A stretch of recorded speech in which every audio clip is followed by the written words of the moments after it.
கற்பித்தலுக்கும் கற்றலுக்கும் இங்கு வயசு அவசியம் இல்லை.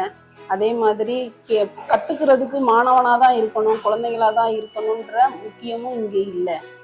நம்ம என்ன சொல்ல வர்றோம், என்ன நம்மளோட செயல்பாடு எதை நோக்கி போகுதுன்றத பசுமரத்தாணி போல நம்ம குழந்தைங்க கிட்ட சொல்கிற விஷயம் ரொம்ப ஆழமாகவும் ரொம்ப பசுமையாகவும் செயல்பாடுக்கான வெற்றிக்கான இடமாகவும் இருக்கும்னு நான் நம்புகிறேன். ஏன்னா ஒரு வயது முதிர்ந்தவங்க கிட்ட போய் நம்ம சொல்கிற விஷயத்தை விட அவங்களோட செயல்பாட்டில் இருக்கிற ஒரு வெற்றியை விட குழந்தைங்க கிட்ட நம்ம சொல்கிற செயல்பாடு ஆழமாகவும் ஆணித்தரமாகவும் இருக்கும். ஏன்னா நானே அதை பார்த்துருக்கேன். நான் செஞ்சிட்டு இருக்கிற சில விஷயங்கள் முக்கியமாக கல்வி சார்ந்து, கல்வி ரொம்ப முக்கியம் அப்படின்றத இந்த குழந்தைங்க கிட்ட தான் பதிய வச்சுக்கிட்டு இருக்கேன். நான் அவங்களுக்கு சொல்லித்தரேன்றதை விட அவங்கக்கிட்ட இருந்து நிறைய விஷயங்களை நான் கற்றுக்கவும் செய்கிறேன். இங்கே ஒவ்வொரு நிமிஷமும் ஒவ்வொரு நொடியும் புது யுகம்தான். இது புதுசாக இருக்கிற ஒரு உலகம்தான். நேற்றைய சூழ்நிலை இன்னைக்கு இல்லை. நான் என்னோட வயசில் சின்ன பிள்ளையில நான் பட்ட கஷ்டம் இப்போ இந்த குழந்தைங்களுக்கு இல்லைன்னே சொல்லலாம். ஏன்னா கல்வி அவங்களுக்கு ஒரு மாற்று பாதையை கொண்டு போயிட்டு இருக்கு.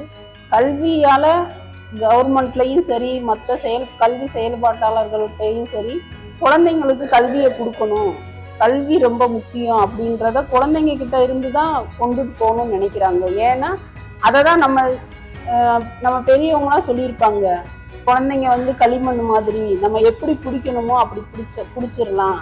ஏன்னா காஞ்ச மண்ணை நம்ம பிடிக்க முடியாது. களிமண்ணை நம்ம என்ன நினைக்கிறோமோ அதை நம்ம நினைக்கிறத அந்த குழந்தைங்களை செய்ய வைக்கலாம். நம்ம நம்மளோட செயல்பாடுகளை, அதாவது கல்வி சார்ந்து செய்கிற செயல்பாடுகளை அந்த குழந்தைங்க கிட்ட நம்ம கொண்டு போய் சேர்க்கும்போது அது இன்னும் நல்ல ஒரு ரிசல்ட் கிடைக்கும். கண்டிப்பா நீ படிக்கணும், ஏன் படிக்கணும் அப்படின்னு அவங்களுக்கு தோண ஆரம்பிச்சுட்டா போதும், அவங்க கல்வியில சரியான பாதையில செயல்பட ஆரம்பிச்சிருவாங்க. நம்ம வழி நடத்துறவங்க கத்து கொடுக்கணுன்ற எண்ணத்தோட மட்டுமே குழந்தைங்க கிட்ட போகக்கூடாது. அவங்க கிட்ட இருந்து நம்ம கேட்கணும். ஏன்னா அவங்க பேசுறத கேட்கறதுக்கு இங்க ஆள் வேணும். அவங்க பேசும்போது நம்ம கேட்டோம்னா கண்டிப்பா அவங்க கிட்ட நம்ம நிறைய கத்துக்க வேண்டியது இருக்கும்.